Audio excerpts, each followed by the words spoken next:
So we'll begin. Good morning, all. Welcome. The New York City Housing Authority's board meeting will commence in 2 minutes at 10:32 a.m. Please be silent during these 2 minutes.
Good morning, Chair, board members, staff.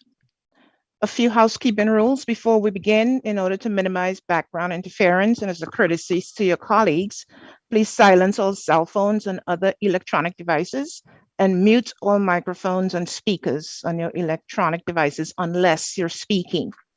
Because this is a remote meeting, I'll take a formal roll call. Chair. Present. Member Adams, I note for the record, is absent. Member Gavin. Here. Member Gawolb. Here, good morning. Good morning. Member Gonzalez. Present. Thank you. Member Young. Present. And I note for the record that the Chief Operating Officer is absent. Thank you. Chair, there are no members of the public who registered as required in order to provide comments. As such, we will proceed with the regular calendar. The first order of business is a motion to adopt the minutes of the regular meeting of Wednesday, May 26, 2021. Do I have a motion? Motion, Gonzalez. Thank you. Seconded by Paula. Yes. Thank you. All in favor? Aye. None opposed. Thank you so much. We will now proceed to the reports item on the agenda. Chair, do you wish to provide comments or remarks? Thank you. I do. I just wanted to give the board an update on where we stand with the Preservation Trust, the legislation, and how we plan to proceed for the rest of the year. So we did get the legislation into the state Senate and the Assembly. It was introduced in the Senate with 10 co-sponsors. It was not as fruitful in the Assembly, where we had the bill introduced, but we did not pick up any co-sponsors. And after discussion, both sponsors, Senator Kavanaugh and Assemblymember Simblewitz, decided that they would put a pause on the bill, meaning it would stay in committee in effect. And with the session expiring, we would have to reintroduce next January. This is, in terms of our timing and getting and being aggressive about the money needs in the properties, it does not help. But it does mean, though, we are not talking about a dead idea or a dead program, and we intend to go forward engaging residents a different way now that COVID is sort of restrictions are being lifted, we're going to try to do more in-person meetings, more individual meetings, site visits where we talk about the blueprint, in addition to some kind of regular town hall where we continue the call-in ideas. So we're going to also be working with other stakeholders. We got tremendous support from legal aid and others who really thought the idea had merit, and we'll reintroduce the bill in January. As most of the board members know, we made substantial changes to the bill that went up to Albany this time. And those changes reflect both important stakeholders as well as were the product of long discussions with the CCOP. And I think the CCOP made a number of significant suggestions. And even though the CCOP is currently not supporting the blueprint, we did adopt all their changes and put it in the bill. I think we have a much stronger bill. It addressed a number of concerns from all manner of interested parties, including residents. So that strategy has not changed, and we're waiting to hear. We just do not know what's going to happen at the federal level. I think it's become very complicated to follow, and depending on the week of the month or day of the week, somebody's giving us either $40 billion or next to nothing. That process is not worked out. But as we've said, the trust can spend that money equally well, whether it comes from dollars we leverage or dollars that we receive from both. Washington. We can manage it. So as soon as we have a clear idea about the infrastructure bill, and I don't know that I can give the board a time, we'll brief the board on what options exist out there, keeping in mind that at this point we have Congresswoman Waters has a proposal, Congresswoman Velasquez has a proposal, there's a Green New Deal, there's a Green New Deal for public housing, there's the president's proposals. Now, one last note, we have the president has proposed a 22 budget, and I just would call attention. We can share some of these summaries if any board member's interested. If you look at the regular budget that's been put forward for HUD, the big plus ups are in the housing voucher program. There is an increase, a slight increase to capital in the regular budget. It's not infrastructure. And there's a slight increase to operating. But the enormous increase comes in the voucher program, as the secretary has asked for a lot more vouchers as part of the Biden's administration, kind of beefing the program up. The second thing the board should know is that Congresswoman Waters in committee last week introduced a universal housing voucher program. Now, we don't know where these things are going to head either, but I say this because part of the reason we chose the trust was we wanted to go to the program that not only provided more subsidy, but is actually in a place where there's potential expansion. And that's not to say in some future time, NYCHA couldn't be building more units using that same program. We could, but we still think we have a good set of ideas, continue to engage residents and others, and reintroduce the legislation in January. So I'll stop there. If any of you have any questions, I'd be glad to speak to it. This is Paula. I have both a question / idea. Would it be possible for us to see all the stakeholder groups who have signed on? Because maybe what we can use this time for is to get more and more of our sort of allies committed and literally signing on to the idea of the trust. Well, we can share with you those that were supportive so far. I can ask staff to put something together and share with. We are, as we go into the resident engagement piece, we are being much more mindful of residents who were interested but just couldn't bring themselves to support. and also residents in key locations, because I've talked to some resident leaders that like the idea, but folks are concerned about the switch in subsidy. So we could share the groups that have indicated support for us, and we'll put a little package together. There was one news article that I saw, and a lot of the stakeholders who were supportive were interviewed. So we'll put something together so the board members can be advised of who's been kind of riding with us. And I'll talk to the Blueprint team and get something to you. That's great, because my thought is I've seen other legislation activities where there's a long list of people who have signed a document, of support. So literally having a document of support that these groups have signed. Yeah, yes, we had one group of residents sign a commitment letter. We've had other groups either testify on our behalf or express that they're committed with it, but not residents and not the CCOP.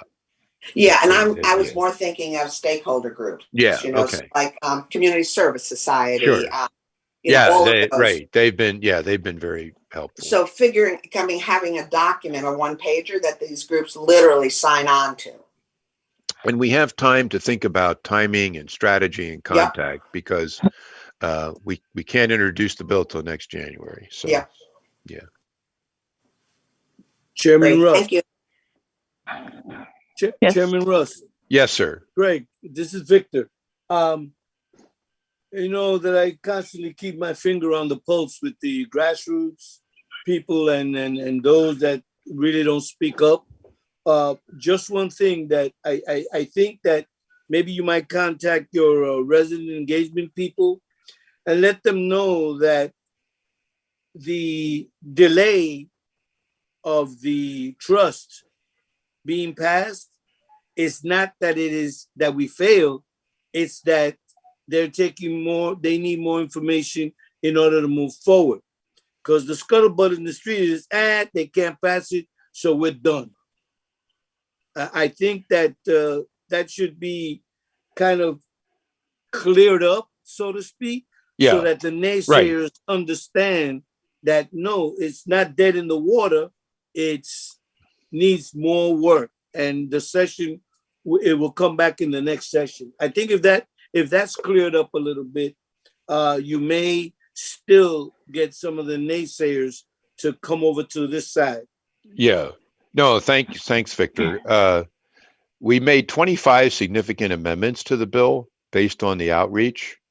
Even though it was by Zoom often, we did contact and have discussions with all active tenant associations, every single one of them.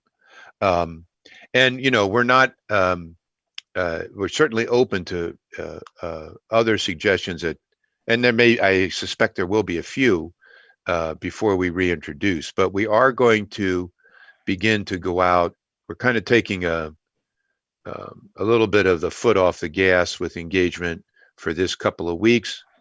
After the 4th of July, I think that message is going to come back out, because we consider this a pause, not a defeat, and we'll be communicating that pretty publicly in the near term. Okay. And in addition, I just want to say thank you for assigning Mr. Jesus with the request that I had asked with regards to the federal aid. I want to thank you for that. This way, they have some savvy people there, and they have some people there as well that do not particularly care for the program. But I think that after they meet with you and those that you may be bringing, because I don't know what the logistics are as of yet, that things will change somewhat. Thank you. No, we're going to continue our, maybe with a little bit of a lower key, all the meetings that we've been doing with anybody who's interested in talking to us, because there's just three last points. One, the trust can spend the money whether we get it through a federal appropriation or whether we leverage it. Two, if we use the trust model in combination with the vouchers, the long-term stability of the properties is greatly improved because the amount of subsidy is significantly increased. And once you pay the debt off, that subsidy stays with the property, doesn't go somewhere. So we have long, and the third is that, we think that the procurement relief that was in that bill would really help us approach this big construction task in a very different way. So we'll keep the board apprised and do updates periodically between now and the end of the year, either at these meetings or at the regular board meetings, so you have a sense of where it is. Thank you. Okay, that concludes my comments. Thank you, Chair. A few notations before we begin the first presentation. Going to enlist the assistance of the co-host to engage the mute button as necessary during presentations. And in order to keep somewhat on track with the time allotted for this meeting, presenters, please note that presentations should be approximately 15 minutes or so, and that would leave a Q&A question and answer session for about another 15 minutes after each presentation, and give us time for the chair to do some closing comments or remarks as necessary. Thank you so much for your assistance. And we begin the first report. Sergio Panecki, Chief Procurement Officer, presenting on MWBE disparity studies. Sergio?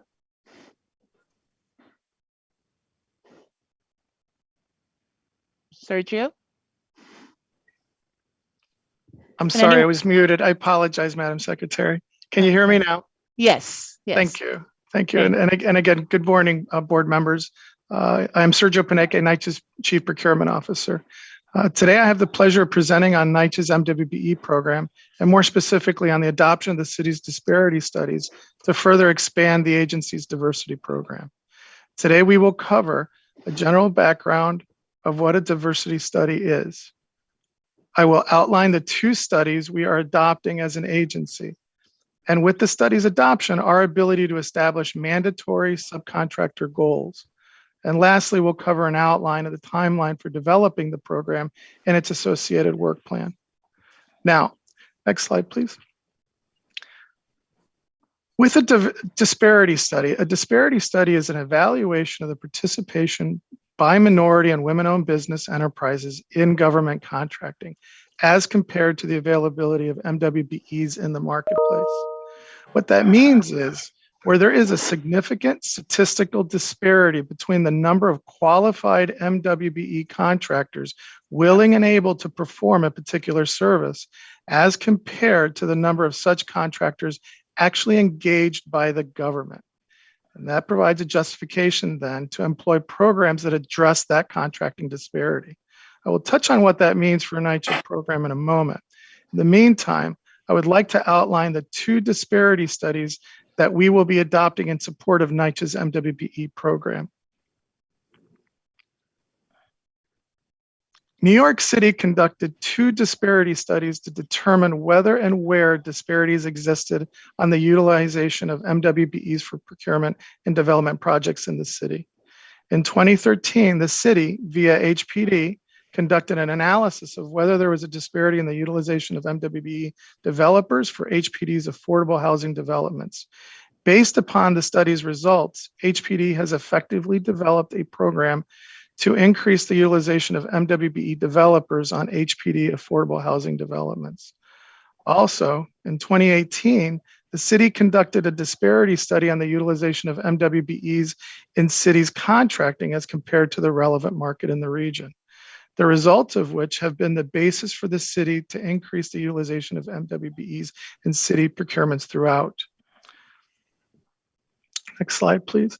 Now, to provide you a snapshot of our current NYCHA's MWBE program, the program is currently purely aspirational. We rely on the vendor community to respect our request that they provide MWBE utilization to the greatest extent feasible. That's language that's actually within our contract. However, even though the agency's program has been voluntary, through the good work of the programs and vendor integrity and supplier diversity unit, NYCHA has managed to be #2 contributor for contract awards to MWBEs in the current fiscal year 21 NYC report. A most recent success was the contract award to eComply to provide NYCHA with payroll, labor, and Section 3 compliance software. Now, these successes and being #2 don't mean that we can't do better.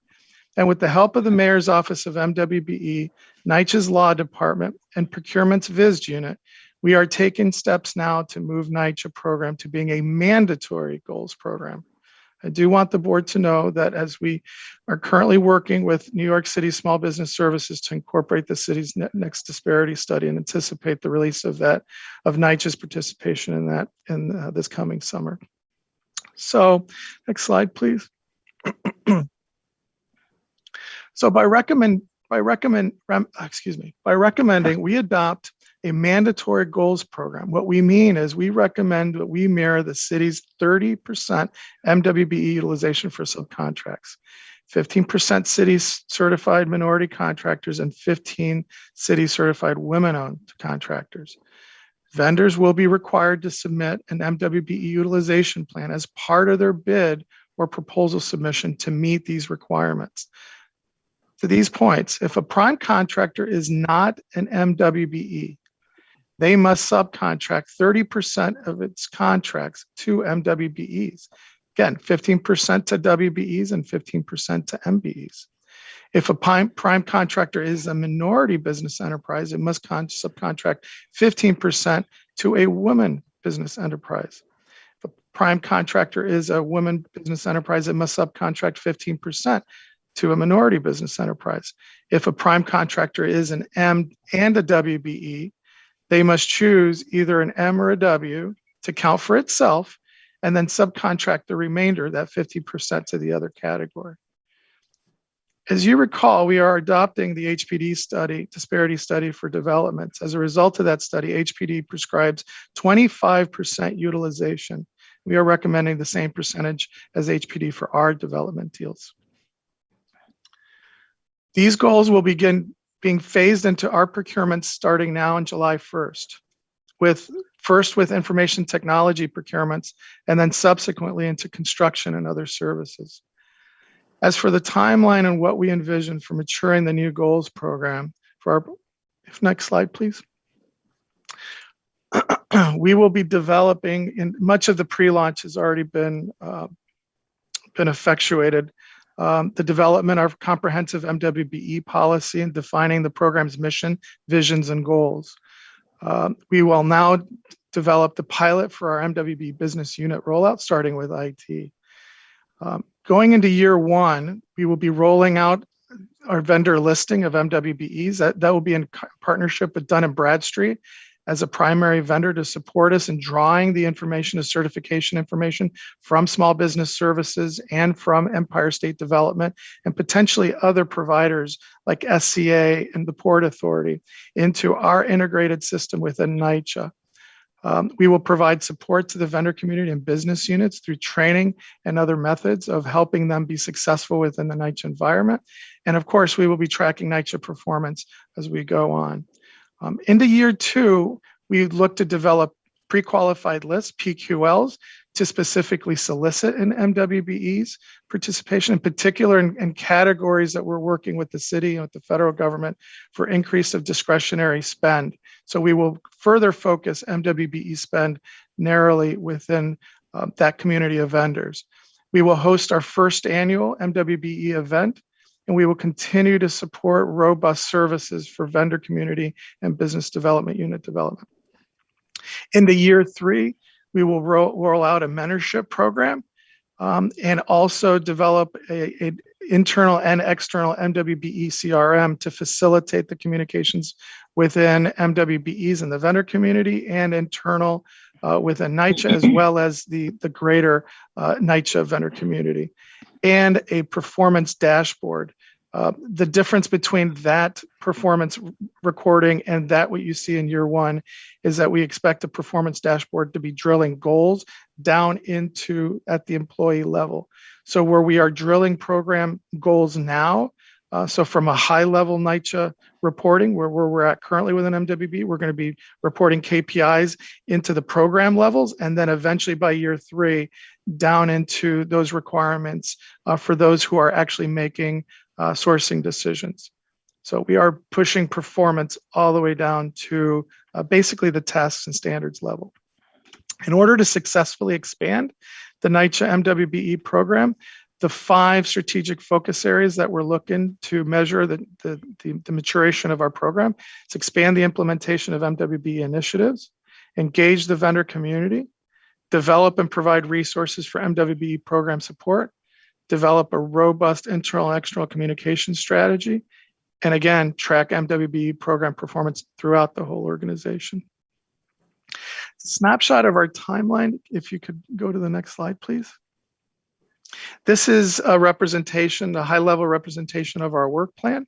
And as you can see, there's been a significant amount of work, even well before 517. Obviously, if the presentation you heard me say that we've been working on this for the last 6 months, but our July 1st is our go forward now and our go live. At this point now, we're into tasks 1, 2, and 3, and 4 of the go live, developing MWBE's roles, responsibilities throughout the agency. The content of a website and redesign that figures into our communications plan, developing a framework for MWB vendor data. I mentioned the Dun & Bradstreet and integrating that within our Oracle environment. And again, a performance tracking and management structure. So with that, I'd love to entertain questions as to NYCHA's new mandatory MWBE program. This is Paula. Yes. Board Member It's Gavin. great, by the way, Sergio. It's great and extremely you. well presented. Not surprising, but extremely well presented, and it's great.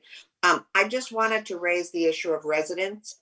We're working at the Fund for Public Housing on the entrepreneurship and increasingly looking for ways to support the development of entrepreneur and business skills for our residents. So I wanted to just mention that and ensure somewhere in this rollout you really think about how to make sure our resident entrepreneurs are involved.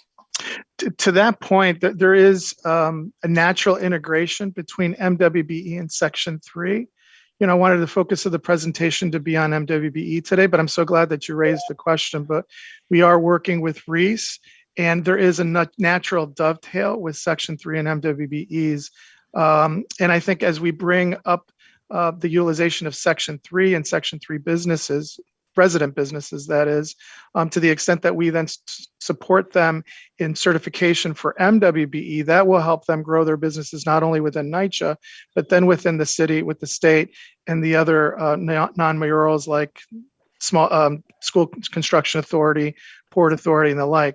But we are looking at this holistically in our conversations with the chair and Reese and so forth as we're moving out the responsibilities around MWBEs. We're actually coining them as diversity officers and diversity compliance to really meet both diversity holistically in MWB and Section 3.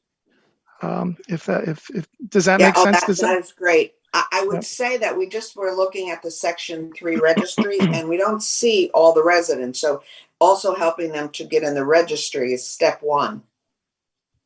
And that's something that we can also work with Dun & Bradstreet on, how we can develop, again, one holistic data set that helps us manage this as we go forward. And that might be something that we can provide you as we continue to build that out. Terrific. Great and excuse work. my voice. I apologize. I've got a little bit of chest congestion. Great work. Thank you so much. Thank you. We're really proud of it. There's a lot of hard work that's gone on through this, both with the mayor's office and, like I mentioned, the law department and the VISD unit to make this happen and make it happen in a very, very short amount of time. So two things, Board Member Gonzalez. Yes, sir. Two things. When I have more time to go through this presentation so that I may formulate a more should I say, a better question, because I have questions, but I don't know how to ask it. And at this point, in order to preserve time, and I don't have anything. But as I read it further and have more time to kind of digest everything you just said and have questions. And then this way, I'll know how to formulate the question a lot better. Okay? Yes, sir. So I'll leave that open. Now, the second part is, and this, with the presentations and everything that's going on, I went through the governance and I did ask about some explanation as to the various contracts and what is the catalyst that goes into utilizing one contract over another. And I don't know if I've made myself clear as to what exactly it is that I'm looking forward to or for. And maybe if I could have a one-on-one with you and maybe explain it, because maybe I didn't explain it correctly when I made the request. Okay, noted. I'll work with the board secretary and Vilma on setting that up, sir. Yes, and we'll clear this up once and for all. Thank you. Okay, thank you. Okay. Thank you, Sergio. If there are no further questions, we'll move to a lead update by our Chief Compliance Officer, Daniel Green. Hi, good morning. My name is Dan Green. I'm the Chief Compliance Officer. So thank you for giving me some time today to give you an update on our lead program. I'm going to focus today on some of the major initiatives in our initial lead action plan, which was approved by the Federal Monitor in January of 2021 and is moving into implementation right now. So next slide, please. So the program that I'm going to spend the most of the time talking about today is our program known as Tempo, which you'll probably be hearing more about in the weeks and months to come. And Tempo, it stands for the Team for Enhanced Management Planning and Outreach. Very long name, but really what this program is about is kids. We want to be focusing our resources with lead on our kids. These are kids that are younger than 6 years old, so 0 to 5 years old. And the reason for that is because kids in that age group are more susceptible to the debilitating impacts of lead-based paint, mainly because their brains are still developing, and lead can have a deleterious impact on that. So Tempo is going to be a strategy to get the lead out of these apartments faster, and to also manage the lead more carefully while it is still there. So we can go to the next slide, please. So this slide restates what the Tempo mission is, and we're going to talk about the 5 strategies that are part of Tempo today, and which is actually currently under implementation. Number 1 is starting the proactive abatement of lead-based paint. Under the current state of affairs, NYCHA typically is doing abatement when we turn over an apartment or in response to an elevated blood level. But we've never done proactive abatement where we've just tried to remove lead in occupied apartments that have young kids in them. And this is a new step to meeting our objectives under the HUD agreement of abating all lead-based paint at our developments by 2039. And this is the first proactive step to do that. And again, focused on the apartments where the young kids are. Second thing we're going to talk about is safer repairs around kids. So when we do work, the unfortunate fact is lead will be in our apartments for some time to come. Abatement is complicated, it can be challenging, but what that means is under the law, we have to manage it in the best way possible when there are kids in those apartments. We have to do that generally for anybody, but especially where there are kids. So we're going to talk about how we're going to do that under the Tempo program. Third step, and kind of along those same lines, is we need to be checking for lead hazards more often. So we're going to talk about some improvements that we've made to check for peeling paint, damaged paint more often in these apartments to make sure that you're not seeing the negative impacts that those lead-based lead hazards can cause. Fourth, we're going to talk about relocation, temporary relocation, which we've never really done programmatically before, to my, in my familiarity. So what we're going to be doing is offering relocation, and under the COO, we've started a new relocation unit, which we'll talk about a little bit later. And then the fifth one is keeping better track of where kids regularly live and visit. I think the last time I was here, back I think at the beginning of this year, we were talking about children under 6 and how that number fluctuates. It goes up, sometimes it goes down. And the bottom line is kids are mobile. Families move, kids are born, kids grow up. So that number constantly changes. The problem is NYCHA and the city as a whole really only tracked it, once per year. But now we need to do, now we know that we need to be more proactive in how we collect that data and how we use it. And so we're going to talk about how we're going to do that. So next slide, please. Okay, so I wanted to give a brief update on our XRF initiative, because XRF is really the foundation of so many of our lead programs. So I wanted to give an update on this initiative and where we're at today. This data was pulled a couple weeks ago, but it should be somewhat pretty similar. So cumulatively, and this is a program overseen not by compliance, but by Healthy Homes, who've done a terrific job with this program under the COO. So cumulative in total, so they've attempted 107,000 of the apartments out of the overall target of 134,000. And they've completed 95,421 of those inspections. And if everybody remembers what XRF is, this is using the guns to actually test every single individual component in an apartment to see whether or not it actually has base paint. And so as you can see here, we've actually made significant progress to complete this initiative. And this was really actually critical data to the Tempo program and to our management of lead overall. So next slide, please.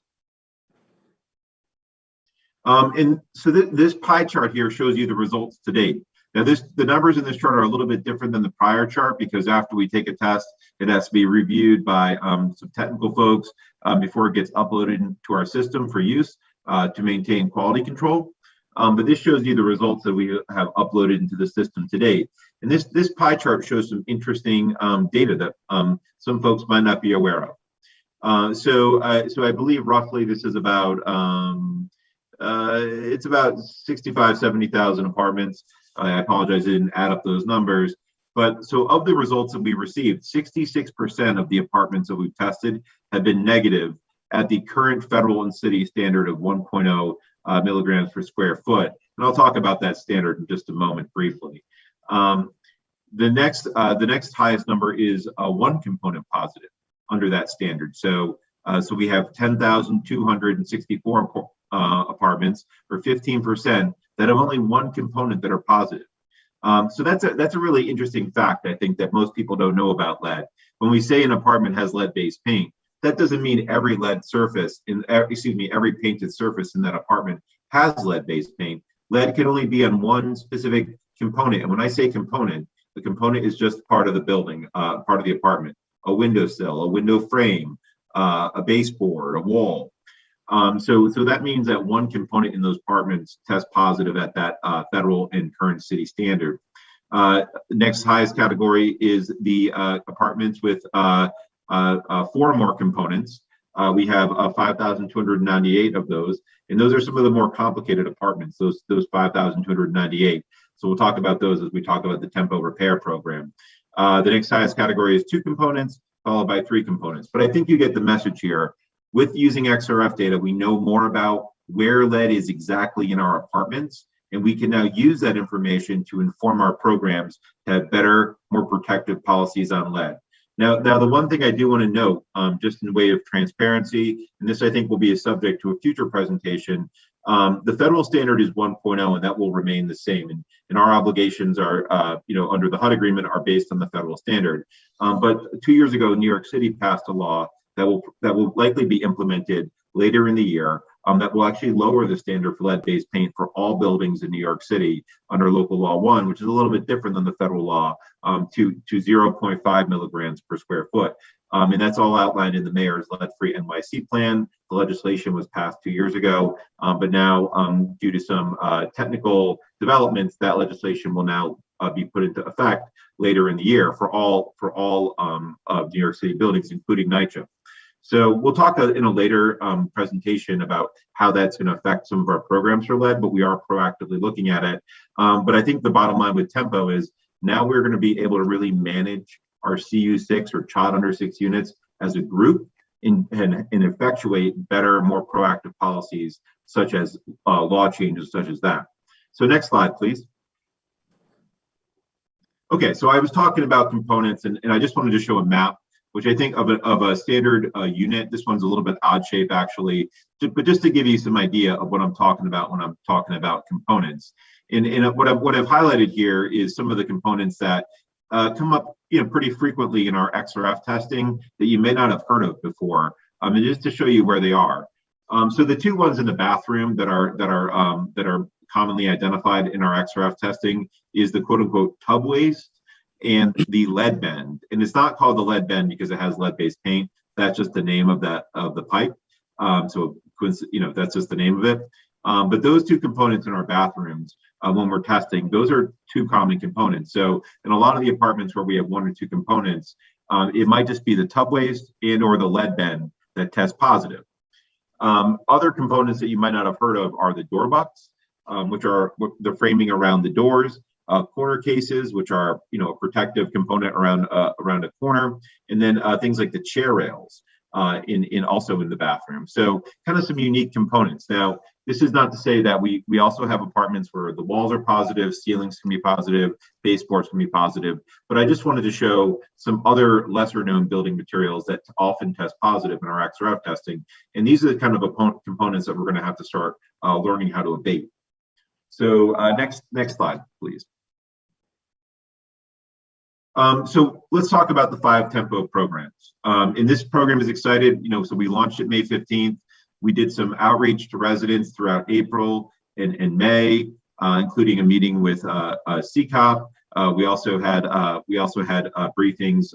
We had some great, well-attended town halls that we did with the New York City Department of Health, which I thought were excellent. And we got really good resident questions and participation in those town halls. But these are the programs that we started to launch. So the first is our Tempo Abatement World. And so for abatement, we're going to be starting the Tempo Abatement program is going to be focused on apartments with 2 or fewer components. So Tempo is going to, so under the HUD agreement, we have to abate all of our apartments, but we need to start somewhere. Every journey of 1,000 miles starts with a few single steps. And these are those first few steps, which is to start abating apartments with kids under 6 that have 1 or 2 components in them.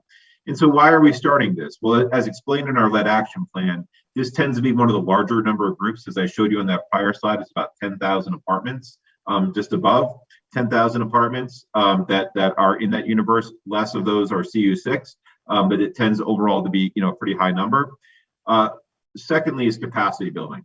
One of the things that I've observed here at NYCHA in my 2 years is NYCHA, we have a lot of good plans and objectives with lead, but we don't really always have the experience necessary to do some of the complicated logistics for these types of projects.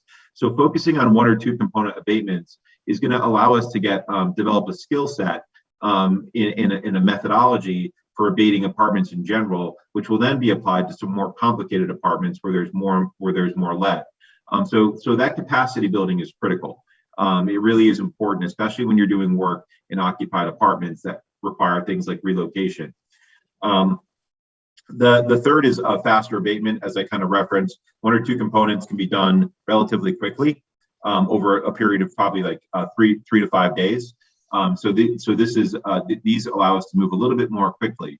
And the Tempo Abatement program will be overseen by Healthy Homes, and it will be apologize for that. It will use 4 contractors that were recently procured to do these abatements under the oversight of lead hazard control. So next slide, please. So the next is our Tempo Repair program. And so the Tempo Repair program is really dedicated to those apartments where there's 3 or more components, or apartments that we presume have lead but have been untested. So the Tempo Repair program is all about better work practices, better accountability. What we're going to do here is we've already done this. We're going to take these apartments and put them in, these are child under 6 apartments where there's 3 or more lead components. We're going to group them into an owner group assigned to a specially dedicated group of skilled trades. And these skilled trades will now be able to manage these apartments as a unit to ensure that we are adhering to the best and accountable work practices when we're doing work in these apartments. So we've actually done over the past 2 months in ramp up for this program. We've done training with skilled trade and skilled trade supervisors that are going to be working on this program. We're developing procedures and practices to make sure that they are going to be adhering to those requirements in every apartment where they are required. We're also going to be working on things like relocation in these apartments during the repairs. So if a family wants to relocate, which I'll talk about in a moment, if work is done in a kitchen, bedroom, or bathroom, we will give them that option, and Tempo Repair will be able to do that coordination with our relocation unit. So we think this will cause better accountability. And honestly, these are one of the things that I worry about as compliance officer at NYCHA. Lead rules are kind of complicated. And when you spread them out to borough skilled trades, there's a lot of good effort, but quality can sometimes be lax when you're dealing with that large population. But by dedicating a single group to our child under 6 units, we can really, really start to watch the activities here and ensure that they are going to be protective of the children in these apartments.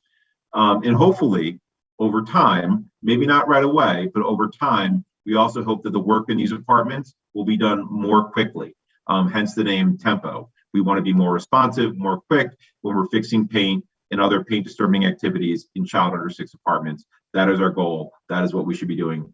And so next slide, please. The third aspect of Tempo is increased visual assessment. So under the current law, federal and city, we only need to check apartments 1 time per year to see if there's peeling paint or if a resident complains. But a lot of times, folks might not complain or that complaint doesn't get to the right person. So we want to be more proactive with Tempo. So what we've done is instead of doing it once per year, we are now going to go to child under 6 apartments twice per year, every 6 months to check for peeling and deteriorated paint. And if there is those conditions, we will create work orders and have them assigned to the Tempo Repair team and addressed expeditiously. And we want them addressed in 21 days. We're not quite there yet, but that's where we need to get to. And so what this will allow us to do is manage peeling paint better in these apartments so that you're not just going in there once, you're going in there twice per year, creating the work order to fix it, getting it repaired. And then hopefully the next time you come in there, you're not going to see that condition, but that is what we want to do, more frequent visits. And this again has already been launched. So we're already starting our first of the 2 visual assessments that we're going to be doing this year. So we just actually were in these apartments just at the end of last year, and now we're in them again to check them for the Tempo program, and we will be in them again by the end of the year to check them again. So more frequent checks will lead to less deficiencies, which will lead to less risks to kids. Next slide, please. Tempo relocation. So this is one of the, I think one of the fundamental pieces of Tempo. It has just started, so we are still learning. So I don't want to at all sell Tempo as like this is this well-designed program. Like a lot of our action plan programs, we are working on them as they are rolled out, because that is what the agreement really requires us to do, and the action plans kind of require us to do is to be nimble and take action. So relocation. So the COO had a really bright idea, last year, where he wanted to start a whole relocation unit dedicated to temporary relocation, because when you're doing work on lead or mold or sometimes things like asbestos, you need to relocate the family while you do that work, either because it's required by regulation or the work is just so extensive that they just shouldn't be there. And we never really had that option before. There were hospitality apartments, but oftentimes they're not ready for residents to move into them. Oftentimes they're not available at all because they're scheduled to be occupied by somebody else. And so we needed to create another place to put people while the work was being occurring. Now, this work doesn't usually take many months to complete. It oftentimes can be completed in less than a week. So what we're doing is with the relocation unit is beginning the process of getting decent, safe, and sanitary hotel stays for families that want to relocate, or in some cases have to relocate because of the work. So this unit is 8 members. It's under our family partnerships program under the COO. And they are currently active in starting to work with families. They have social workers assigned to this team to help them work with families to schedule the relocation and to work through any unique issues, whether it be schooling, jobs, or other concerns during the process. Because as I've learned personally in my work here over the past 2 years and being directly involved in some relocation cases, relocation is not just one and done. You tell the NYCHA resident, go to your hotel. For some people it is, but for some of our residents, they have a lot of questions, they have a lot of concerns while they're in the hotel. They want a lot of communication. And so that's why this dedicated relocation unit, I think, is going to be over time really game changing, because it will give us the ability to move folks out for a few days, do a lot of work, and then move them back safely after the process in a way that hopefully will be as least inconvenient as possible. So they've started up. We've only done really, I think, 12 relocations so far since we started in May, but we are active in starting this process. And we will be offering relocation when the work is occurring in a kitchen, bedroom, or bathroom, and when we can't provide safe access at the end of the day, in which that usually means a dust wipe clearance. If the family doesn't want to relocate, that's their choice. And if they don't relocate, we will use methods that are available under the New York City Health Code. We'll install this type of floor covering that will cover the largest area where there might be lead dust. But we want to encourage people to relocate if they have a kid under 6, that would be good for their family. So this will be a big part of Tempo, and I think it will be a big precursor of other things to come as we get into more comprehensive modernizations or other significant repairs in our apartments. So next slide, please. Tempo open enrollment. So one of the things I also mentioned, this is the last slide, I promise, I hope, for everyone's benefit. But one of the other things that we've noticed is that the number of kids under 6 fluctuates wildly year to year. Why that is, I already kind of mentioned it. Kids move, kids are born. Maybe somebody gets married and they have a child, and their new spouse brings a child into the household that wasn't there before. But kids move in our system, in the NYCHA, throughout the NYCHA developments, and we need to track that. So Tempo is going to be updated every 2 months. So we're not going to create this static list of CU6 apartments. It's going to be dynamic. So every 2 months, we will be refreshing the group of Tempo apartments to identify any new children that may have moved into apartments if we are told about them in every 2 months, so that they're going to be covered by the protections of this program. And so that will be, we think, is a really important aspect of it. And we are still continuing to be more proactive in our child under 6 identification. Last year, we caught a bit of flack because we found more kids, but the honest reason why is because we're taking more effort. For this, just right now, actually, we're out at our 90 or so lead developments where we we think there, where we know that there is likely lead paint in the apartments, and we are doing door knocks for any resident that did not respond to our resident surveys this year to actually see if they have kids. So we're actually going out and doing door knocks and doing the survey in person if need be, because it's so important to know where kids are located. We can't protect them if folks don't tell us where kids are located. And we've also done some great campaigns around that. You may have seen it up at some of our developments. So that's what we're going to be doing. And residents can also go on the self-serve portal to update their household composition to tell us if they have a kid who not only lives in their apartment, but also visits their apartment, which is an important, another thing that's covered by local law. So next slide, please. So this is some key schedules. So in April, we sent letters to the Tempo families. We commenced our door-to-door door knock project, which is ending this month. May 15, we commenced the Tempo program, and it was kind of a soft launch. We still have, again, some things to learn and some things to do better, but we did launch it. We did create the owner group, and we are actively doing the work. We are going to do our first update, the first open enrollment update of Tempo in July. So we're preparing for that now. So we will update the apartments. And I should mention, it's about 2,600 in the repair universe and about the same number right now in the abatement universe. So it's about just over 5,500 apartments overall. I'm quoting that from memory, but that is the number currently. But that number is going to get updated in July because we need to always track where our kids are located. And in December, we're going to start looking at our next stage of abatement. So 1 to 2 components is only the beginning. We're also going to start proactively abating lead with more components in the apartment, but we're going to do it in a sensible phased manner. And then we got to get ready for this change in the law. this will be a change in the law that will affect tempo. But the good news is that we're kind of ready. I was very involved in the drafting of that law, so I'm very familiar with it. And also now with tempo, we're really going to be able to plan and game out what we can do for our children, so that we can make sure that we're protecting them to the highest level. So that is tempo. I apologize, it was a little bit long. I hope it was some interesting information. I'm happy to answer any questions. So I have a couple. Well, first of all, it's a statement. This is Board Member Gonzalez. I'm very glad to see all the improvements as far as monitoring and following up and the sort. Now, I'm a little confused though, because some of the components that you mentioned, I was under the understanding that it was already being done. And now I see that they were not.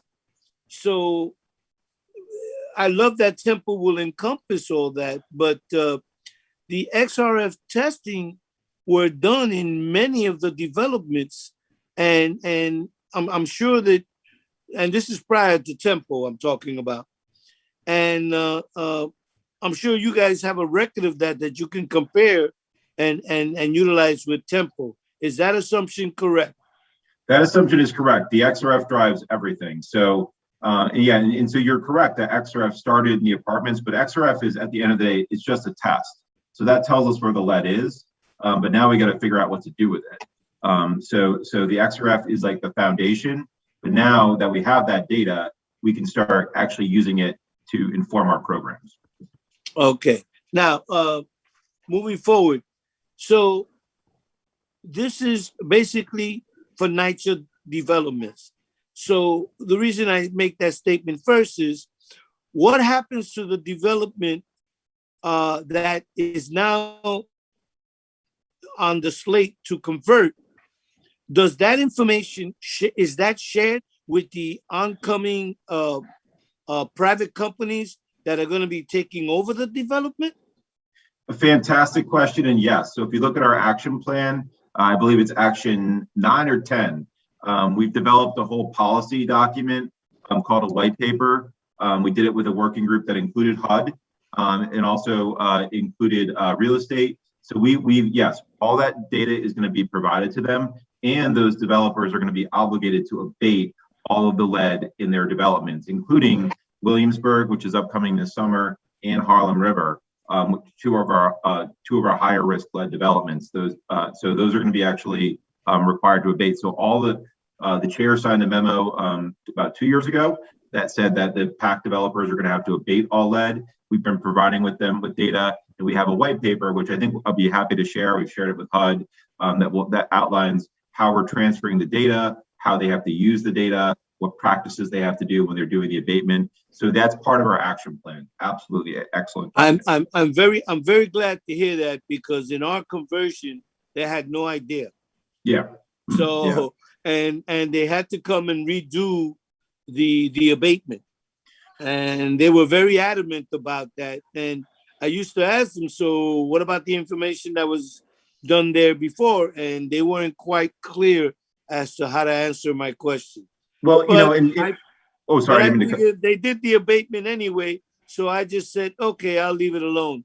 But now that you're presenting it, I was still kind of curious, and you gave me the answer that I needed. Okay, good. Yeah. Yeah, sometimes they have to do more tests because the PAC rules require them to do more tests. So there's sometimes redundancies that we can't avoid because of the HUD rules, but we try to make sure they have all the data and they can use it to form their abatement plans. So I'm very happy with the updates. It's something that I guess is needed these days. And I understood that at one time this information was included in the rental. Whenever you send a resident a rent bill or anything that they would check, that was included. In other words, it was said, if you have a child under 6 years of age in your apartment, please state so. And so that was before Tempo. I'm assuming that information was already included into Tempo now, and everyone will be made aware of it one way or the other. That's correct. That's so once a year under the annual survey, that the city law requires us to do a mailing once per year on January 15th.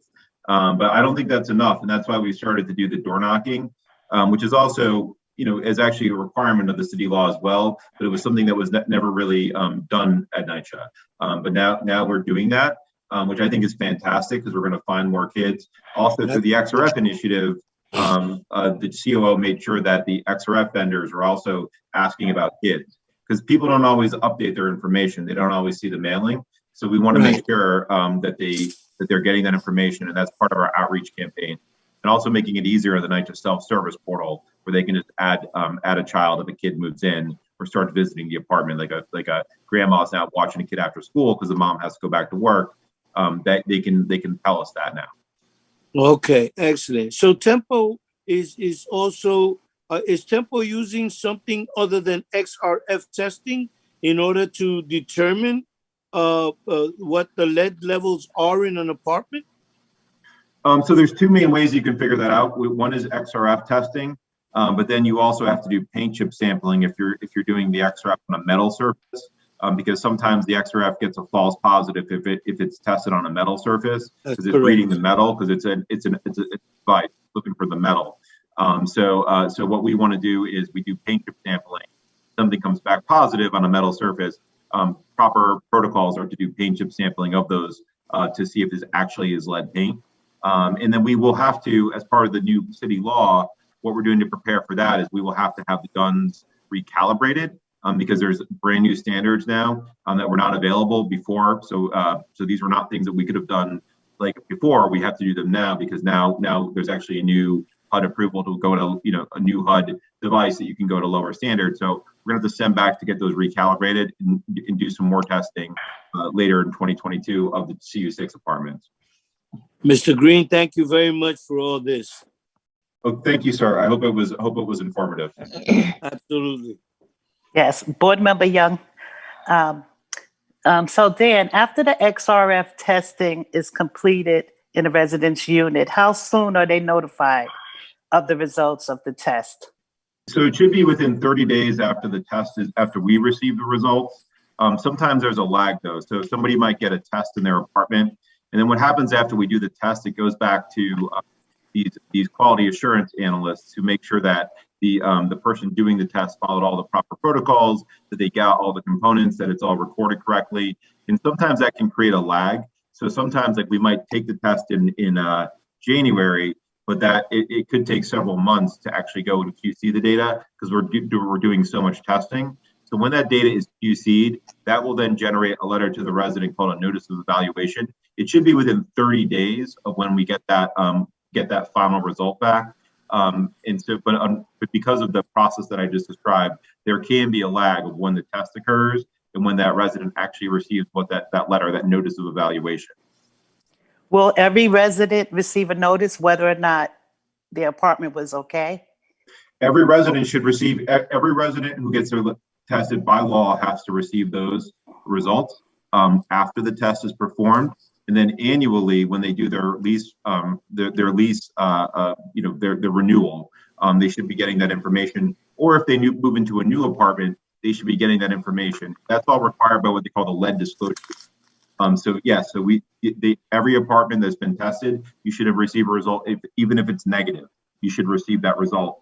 And it's also uploaded, I believe, into your self-service portal, so that if so you don't have to keep track of it. I would probably lose that. But somebody can go into their self-service portal and they can actually pull that up for their apartment. And for those units where there is peeling paint identified, you said that within 21 days it would be remediated? That's what we should be doing. But I just want to be honest and clear. We're not there right now. So it's slower than it should be. And honestly, that's one of the things that we need to continue to do better. So that's going to be one of the improvements that we're going to have to make under Tempo. We need to get in there faster to correct the paint. Now, one good news, and we should be able to do this faster, is with the XRF data. So when we started doing this in 2018, we didn't know what was lead paint and what was not lead paint. So we had to presume everything that was peeling was lead paint. And so that made a huge backlog because we didn't know what was positive and what was negative. Now that we know what's positive, the visual assessor can go in there and they'll only look at, for example, if the windowsills are positive, they'll inspect the windowsills. And so therefore, that should over time create better management. So we should be able to respond faster because we're only going to be going into the components that we know have the lead-based paint. But we need to be faster. We're not right now at the point where we're doing it in 21 days. I just want to be 100% honest. That is what we have to work towards. That is the metric that we need to push for to get that to that level for child under 6 apartments. Last question now. Based on the numbers that I reviewed when I read this presentation, there's still over 12,000 units that have not been tested. Was that due to the residents not allowing entry? And how are you going to ensure that these units are assessed in the process of all of this testing phase? So I'm going to speak from my best recollection, but I just want to be, so this is overseen by a different gentleman, and I don't want to speak across purposes, but I will say some of them have been access issues. Obviously, we're doing this in the pandemic, so some folks might not have let us in, and so we will be going back to make additional attempts. However many we can get done. But at a certain point, there might be some units where we just don't get in, and then we'll have to make policy decisions about how we test those apartments. But the goal is to go and make sure we attempt it. And if anybody wants the XRF testing done, because I've had the residents contact me and they missed the appointment, we can just let us know, and we can try to, especially if they have a child, we want to get those apartments tested. But we should be going back and making more attempts. We're also still making new attempts. For developments that we haven't gone to yet. So we'll be going to still more developments to get up through that, that additional, I think it's about another 30,000 apartments. Great. Thank you. Great presentation. Great. Thank you. Danny, Thank you. I'm sorry. There's something that Ms. Young, Board Member Young said prompted one last question for you. Okay. And that is, I know that you're aware that these people that do the XRF testing do send the placebo with some of the testing that's being done in order for them to know that the machine is actually working. So when you guys get that, do you understand and take into consideration that that placebo was done on purpose and not that the XRF tester failed to do his or her job? Yeah, I mean, that's part of the quality assurance process, that they're taking all the calibration checks that they need to do. Lead Hazard Control also has a QA vendor that follows behind and does a certain percentage of testing. They'll retest certain surfaces in a select number of apartments just to make sure that the different firms doing this work are getting accurate readings. So that's all part of the quality assurance process. Okay. And that's unfortunately, to Board Member Young, why it takes so long sometimes to give their final results, because that QA process, it actually made it a lot more detailed over the past year than it used to be. Well, that's good. I'm glad that they realized that there's a placebo in place. Mm-hmm. All right. Thank you. Okay. Okay, if there are no further questions, thank you, Dan. You're welcome. And next we'll have a transformation plan update by our Senior Director of Strategic Planning, Arvind Sahoni. Arvind. Perfect. Thank you. Hi, everyone. Arvind Sahoni, Senior Director of Strategic Planning. I'm going to talk through a couple updates on the transformation plan. I'm going to focus on two main things today. First, on the resident experience, so really what the residents are getting out of these changes. We've covered most of the actual sort of structural pieces before, but I really want to focus on the resident piece of it today. Then actually sort of a second piece, what's actually going on in the moment, sort of the actual work that's happening in this sort of little in-between phase that we're in right now. So let's go to the next slide. Just to remind everyone of why we're doing this and how this came about. As part of the HUD agreement, we were required to put together an organizational plan, which would help us achieve the operational metrics in the agreement, and really, deliver services better and make the authority more sustainable long term. And so that process led to the transformation plan first, and then now is also going to have a secondary piece called the implementation plan. You can go to the next slide, actually. And so the agreement we came to with SDNY and HUD and the monitors team was around this sort of definition, sort of as a technical matter. The org plan in the text of the agreement now means transformation plan plus implementation plan. And so the transformation plan itself was approved in March of this year. The implementation plan is now due in September. It's going to be basically details about how we're actually going to execute on and achieve all the things we said we're going to do in the transformation plan. So there's a lot of work going on across a lot of departments to get this done, get this prepared for September now. Let's go to the next slide. So in terms of the work that's going on at the moment, this is not everything. This is sort of, these are the highest level, sort of furthest along projects at the moment. And I'm going to get into details on all of them in a second. But you'll see sort of in this middle column, you'll see for each of these different working groups, whether or not it's a pilot or a rollout, or if it's still sort of in a strategy development phase. So starting with work order reform, changing the way we manage work orders, the way we sequence work, or we staff the tradespeople. This was a pilot at the end of last year, early this year. The next decision point on this is going to be in Q4 of this year, with the plan to roll out that the new structure and the new process in Queens first, and then in the Bronx starting in Q1 of 2022. Alternative work schedules. This is the caretaker janitorial work. This will be a pilot. This is going to start, we're hoping, July 12th at 3 sites in Brooklyn. I'll describe that pilot more in a second, with a goal of rolling out in Q1 of 22 with sort of a first borough.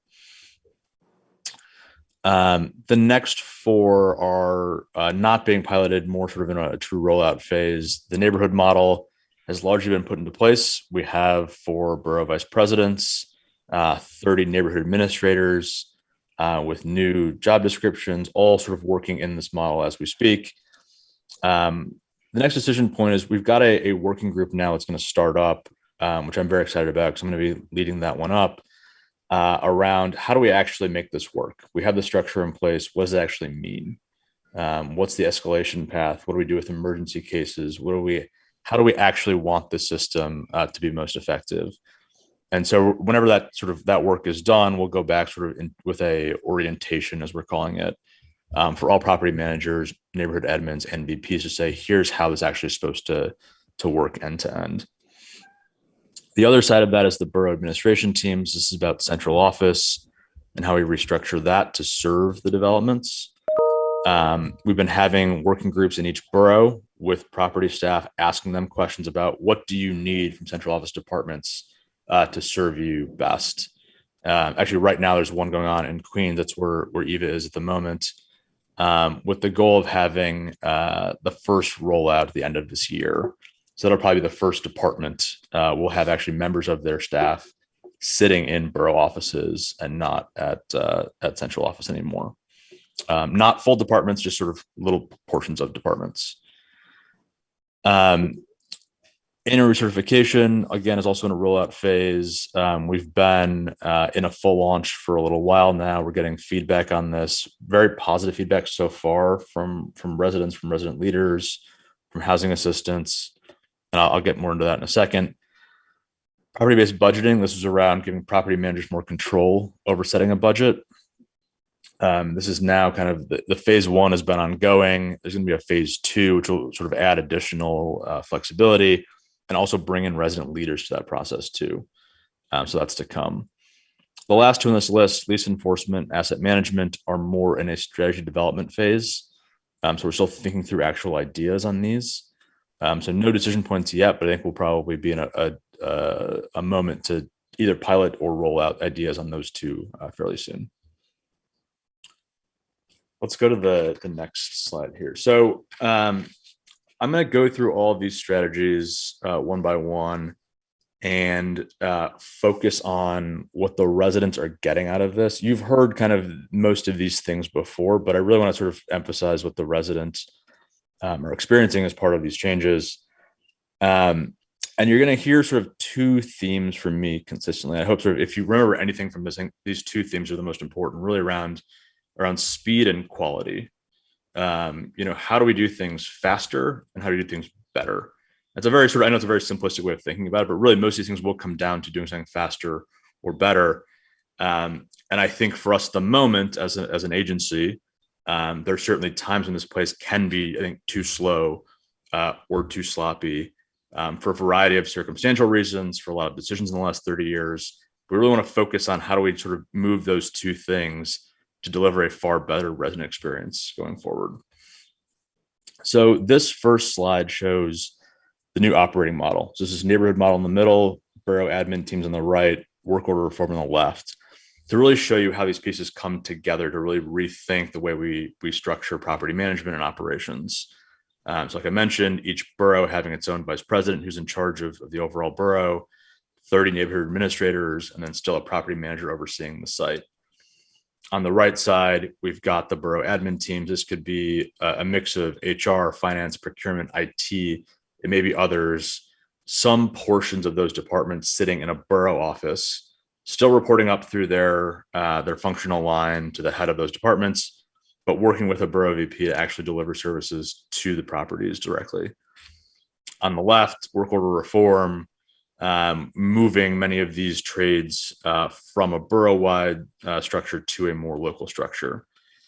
And so what do residents get? There's two big pieces to this one. One, faster response times, more oversight, more local control enables far quicker responses, more nimble responses, quicker adjustments on the fly.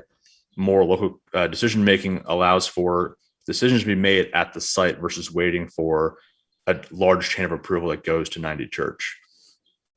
And sort of tied in with that is higher quality service.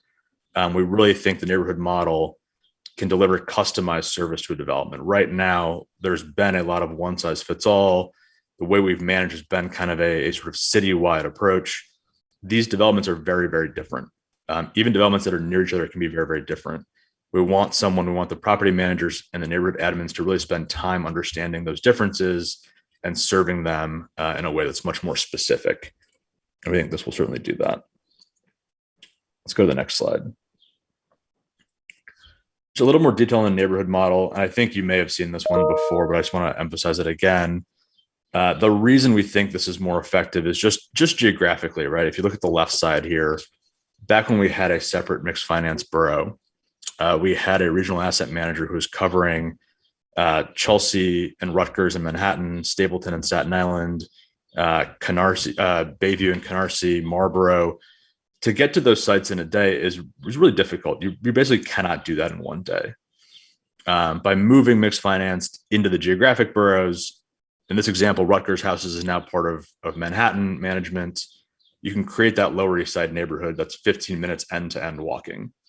That neighborhood admin can sit at one of those sites and now is going to be tasked with actually seeing all those sites in a given day or every couple days. So really enabling local control, eyes on the ground, really having senior staff walking these developments on a very regular basis to really see what's happening versus receiving reports on it sort of on a couple every few day basis. Let's go to the next slide. So the borough admin teams, like I mentioned, these are going to be, the example departments here may not be exhaustive, HR, finance, IT, procurement. And again, it's not that we're decentralizing those entire departments. We're not moving everyone from those departments into a borough office. Certain parts that make the most sense, right? Whichever part of those departments is most directly related to day-to-day property management, we will move into a borough office and make those people or that team responsible for serving the development on those needs. So for procurement, I know, Sergio and I have talked a lot about the procurement teams. What are the needs from the development? What do they need from that department? And how do we move those folks to a far more local level where if you're a borough VP, you can now go down the hall and ask that person a question versus sort of trying to figure out who at central office is the right one to contact. Again, we think for the residents, this enables faster response times. This can sound a little bit, like a back office thing, but what this allows us to do is to make sure developments are running at 100% all the time, that we are fully staffed, we're addressing issues quickly, that central office is never the hold up for a development trying to move ahead with something or to make a decision.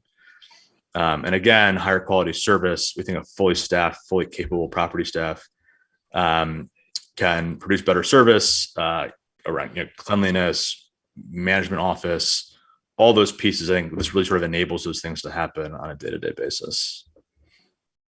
Let's go to the next slide. So I mentioned work order reform, and there's two pieces to this. The first on the left side is moving from what was a task-based view of the world to a job-based view. And so instead of thinking about a repair as a set of individual trades doing their own piece of it, let's think about the entire repair holistically as, okay, we can go into this unit. We see there's a cabinet that's been damaged because of a leak. Let's figure out all the things it's going to take to actually get that done. And let's have that sequence from the beginning. Let's have the maintenance worker trained to go in, identify all the issues, open all of those tickets at once, and then schedule it appropriately. Instead of saying, okay, it's a maintenance worker, and then maybe it's a plumber, and then maybe it's a plasterer and a painter, but each one's sort of doing it on their own. Let's do it together and really sort of cut down the end-to-end time this is taking. The second piece of this, which I think is really important too, is actually moving many of those trades from a borough level to a development or neighborhood level. So actually literally stationing these people at a site or at a neighborhood level allows you to schedule much more tightly. We're not wasting time in transit. We're not wasting time shuffling between sites. You can actually do the left-hand side much more easily if you have the right-hand side in place. So together, these two pieces were part of that pilot in Western Queens last year. This is now the rollout plan for the rest of the city that we're starting at the end of this year. And again, for what residents get, faster response times, the job-based scheduling really will sort of condense the end-to-end time that we're spending, quicker responses. We saw this in the Western Queens pilot. We saw sort of a lot of reinvested travel time, allowed us to be more productive, to actually hit more repairs in the same amount of time as before. And then a higher quality service. This comes with enhanced training for maintenance workers, oversight, really sort of elevating the standard of repair so that we're getting the job done on the first time, not sort of creating needs for repeat work on our side. Let's go to the next slide. For AWS, again, this was the caretaker janitorial piece. We've heard, this is probably the thing that we hear about the most in our engagement sessions. I have not been to a development in the last 2 years without hearing about this from at least one person, if not from everyone. And so, we've heard these concerns loud and clear. We're now setting up this pilot in Brooklyn at 3 sites at Brook Ellen, the Sumner consolidation, and Wyckoff Gardens.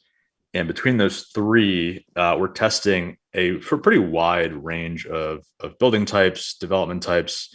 Brook Ellen's a very big site with sort of lower level buildings, less dense. Wyckoff has sort of a medium-sized site plus Atlantic Terminal, which is our tallest building in the portfolio.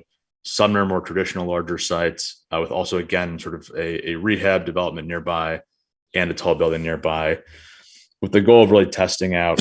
We move to a traditional schedule, go back to largely the old way with some nuance to it, which I think a lot of the residents have been clamoring for a long time. And what residents get, again, higher quality service, specific building-based schedules, more productive scheduling will enable higher levels of cleanliness. We've heard a lot about issues at the end of the week with sort of skeleton crews on Thursdays and Fridays. This will really change all of that to allow us to keep these buildings clean on an everyday basis, which I think is obviously extremely important and that's something we keep hearing about. Let's go to the next slide. So for the annual recertification process, again, this was an attempt to make this process, which has been very time consuming and painful for residents and for housing assistants, to make this simpler, to make it more easy to use, senior friendly. So this was tested earlier this year and is now sort of in a full rollout. This has gotten thus far, fairly positive reviews from residents. And again, this one on the resident side is about speed. It's about how do we get this process done quickly. And honestly, it's probably about quality too, where before that process was leading to mistakes. This one should both be faster and actually reduce the number of mistakes that are made, reduce the number of miscalculations that are made. So our residents can spend less time worrying about this. Also for our housing assistants, they can then actually do other things they're being asked to do, which is a lot right now. If this is not sort of a full complement of work every single day. Let's go to the next slide. For lease enforcement, this is a new working group. This again has come up quite often in resident engagement sessions around residents saying to us, you are not enforcing the lease on neighbors that are breaking the rules. You're not doing enough to keep the developments safe and clean and sort of livable. And so we've got a working group thinking through what is the right balance of lease enforcement, given the context of the pandemic, and the moratorium, all these things. How do we think about, obviously the rent piece of it is one, but also sort of behavioral issues too in developments. And this is really about higher quality of life for residents. How are we enforcing our standards? How are we using the best, most effective interventions to make sure that we're actually delivering on the HUD standard of safe, decent, and sanitary housing? And so this working group has a lot of resident input, along with a mix of property management, law department, tenancy admin, working together to figure out what's the right balance of this right now to keep these developments, a nice place to live. Let's go to the next slide. So the resident roundtable, this is again a fairly new one. As we were developing the plan, we sort of realized that, while we have, regular methods of engagement with residents through the CCOP, through the RAB, we wanted to have an additional one specifically for the transformation plan. And so we created this resident roundtable, which is a group of 32 residents, one from each neighborhood and two from PACT sites. And they are being tasked with a specific set of questions around lease enforcement, for example, quality of life, safety and security. We're also giving the group some flexibility to say, what do you want to discuss? What do you think the most pressing issues are? And you can bring them to us. So this group has had its first meeting, which was 2 weeks ago. And what we're providing here is really a seat at the table to a wider set of residents. Obviously, the partnership with CCOP is extremely important for what we're trying to do. The RAB as well for the annual plan. This is sort of an additional seat at the table for a slightly bigger group of residents to really give us input on all these specific plans that are going on. And so we're pretty excited about this group starting up and excited to see what they come up with. Let's go to the next slide. So in terms of next steps and where we're going with all of this, like I mentioned, the implementation plan is due in September. And so this is going to there'll be 2 phases of it. The first in September, which will outline for the ones that I just talked about, how are we actually going to do it? What does it look like? How does it all fit together? And what is this, how does this sort of really change the agency going forward?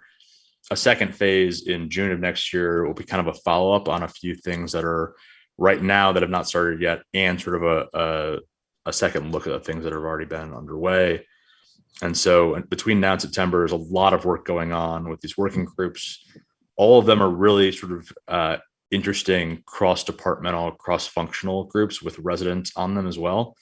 And so it's a really interesting new way of working that I think has been fairly effective so far. We've had some bumps here and there, but we're really sort of bringing together each part of the agency to work together to figure out how do we get this done. And so I think we're pretty excited about what's gonna come in September. So I think with that, I'll take questions, comments, reactions, really anything. We'll open it up. Yes, Board Member Young, just have a quick question. Sure. What's the process for just regular work orders that's not where a skilled person is not required? For a maintenance worker? Yes. For instance, like a toilet stoppage or Yeah. no heat. How is that going to be handled, since it wasn't mentioned, since a skilled tradesperson is not needed for emergency, so to speak? Yeah, so this new process will encompass that too. So even if it's just a maintenance worker going in, there's been part of that working group has also been designing new ways of thinking about maintenance workers, both on the training side to make sure they can do the full complement of the job, and also different ways for superintendents to manage the maintenance workers. So even something like that, if it is a toilet stoppage or sort of a door handle or sort of a quicker fix for one person, even that scheduling will still be impacted by this new program, and hopefully we'll also have maintenance workers running at a higher clip because we're going to have additional training. We think better supervision, better management of it. So even the simple jobs will benefit from the new way of scheduling, even though obviously the staffing piece is not as relevant because they're already there for the most part. They're already on site.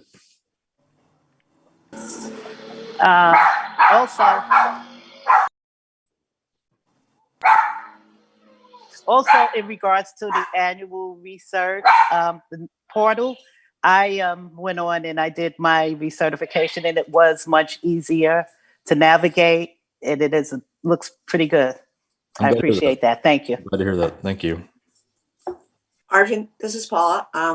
Thank you for the presentation. It's great to hear the resident impact. I was curious about the resident Bill of Rights. I've heard that spoken about a couple of times over my couple of years, and my notion of it is that it would be a two-way Bill of Rights. It's sort of our obligations to residents, but residents' responsibilities. Is there an update of that, or does that exist, et cetera? This is a good question. I mean, this has come up most recently, I think. I know in the PACT contest, certainly with Jonathan's team in the real estate group, around really codifying what it means, what the rights are, so they can sort of transfer to our Section 8 leases. We haven't talked about as much in terms of codifying it for this purpose, but I think it's a really interesting idea, Paula. And so I think, we should certainly, we can link up with the real estate team to, if we're going to do this to make sure the rights are being codified for transfers, we have to make them explicit on our side too, and use the same language. So let me take that back, and we can certainly find a way. Yeah, and two-way, because I remember that wonderful resident who came when we used to have face-to-face meetings and spoke about the resident responsibilities. And what made me think about it was when you were going over cleanliness. Yeah. I just feel like this is an opportunity with the resident roundtable to revisit the resident Bill of Rights that we want to be sure is two-way. Hey, Arvin and Paula, if I could jump in. Sure. So this has come up several times, but in fact, what we've sort of been thinking about is we have the lease. The lease is our contract, which outlines pretty thoroughly both sets of obligations. But what I think it might need is an addendum or rider to pick up on some of the things that we're absolutely committed to, whether it's a RAD site, a project-based voucher, or public housing. So this will give us a chance to see what is the best way to express that, because one of NYCHA's issues is we haven't been able to keep up our end of the contract. And that's the lease contract that we've both signed. So somewhere in there, either a separate document or attachment, I think we'll have a chance to use the roundtable and some of these other things to either amend the lease or put a rider on the lease that reflects the kind of things we're trying to capture. Thank you. So Arvin, I have a few things that I know there's many topics that have been covered, but I want to point out some of what a lot of residents feel are more serious problems, and that is the illegal renting of a room where the resident of record is living in Hawaii and they're renting their apartments out to other individuals that aren't on the lease.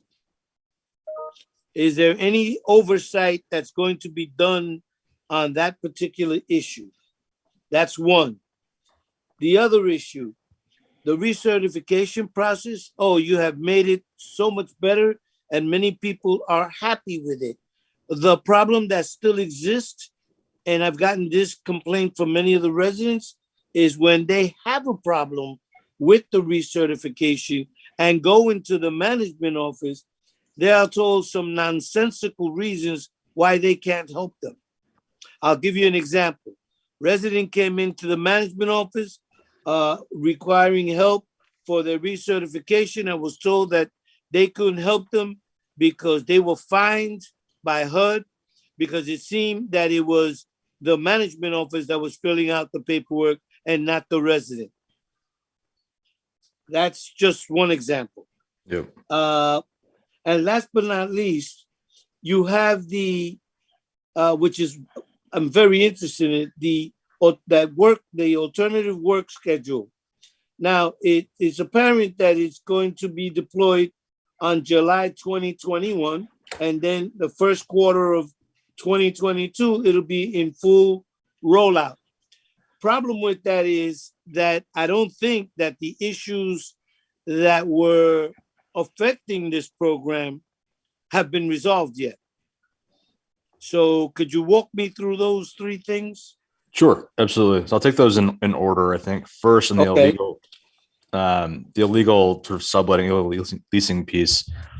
I think we'll weave that question into the lease enforcement working group. I think it's a good point, and I think it has come up a few times before. I think as that group thinks about holistically how do we enforce the lease, obviously that can be a violation of the lease in some cases. So we'll have them actually take that one on as part of their work, I think. For the second piece, I think this is an interesting one, and it will eventually come up across multiple of these programs where you have, if you've designed sort of a new process or a new program with a certain set of departments or people, once it's implemented, you need sort of everyone else on board to make sure they're all kind of understanding how it works together. And I think, the way you're describing some of the management office issues could be a training issue. It could be something's new. Obviously not everyone understands how to use it yet. So I will take that back to them as well to make sure that we're doing the proper training and making sure we're explaining to the management office expectations of them in working with residents to actually do this. Okay. Because I've also heard that one from a couple of folks too. On AWS, so the July date that's in there. So the July date is the start of the pilot. So that pilot is going to test what is generally known around the agency as the traditional schedule for the most part. So most of the caretaker Js, so the janitorial staff, going back to what used to be the old schedule. There's some nuances around the caretaker X's, who are the drivers, because they actually are the ones that move trash usually around the development if you've got different pickup sites, giving them a slightly extended shift later in the day. So no more 6 a.m.s, everyone kind of moving back to the old schedule or an extended later schedule. So we want to test that first, because I think you're right. We want to use that pilot to actually figure out what are the things that need to change with the program. So that's actually the test of it. We're not saying at the moment that we've got it figured out. We've heard from residents and from staff sort of what they think about what ought to happen here, and we're going to test some version of that. But we're going to evaluate that too before we actually do the full rollout. So we wouldn't roll this out everywhere starting next year until we actually looked at this pilot and said, yes, this was effective. This was better. The building-based schedules were better than before, and then we'll move to a rollout. Because you're right, we have not figured out all the different tweaks that need to be made for that program yet. I think it's a worthwhile program. Unfortunately, it was being misused and didn't really apply to what the actual purpose was. And that was part of the purpose, was to be able to have someone in place to do either repairs or cleanup or something when the resident was at home and not at work, or even over the weekends. And we came to find out all the different nuances or excuses that people were sitting around on their butts, not getting paid to be doing something. And it wasn't being done in the development. It was merely being done in the management office, which created a problem. So I don't know about anyone else, but I would like to see something in writing with regards to what you put together as a result of all of these things. Sure. For the AWS schedule, more or less what are the times, what are the responsibilities, What is the purpose? You know, if you can put something like that together, I would greatly appreciate it so we can get a better understanding of what the AWS is going to look like. And furthermore, on top of that, being that you're adding extra people to it, that means that the organizational chart for NYCHA in itself is also going to be changed. So we won't have, shall we say, an accurate pie chart until all of this is put in place.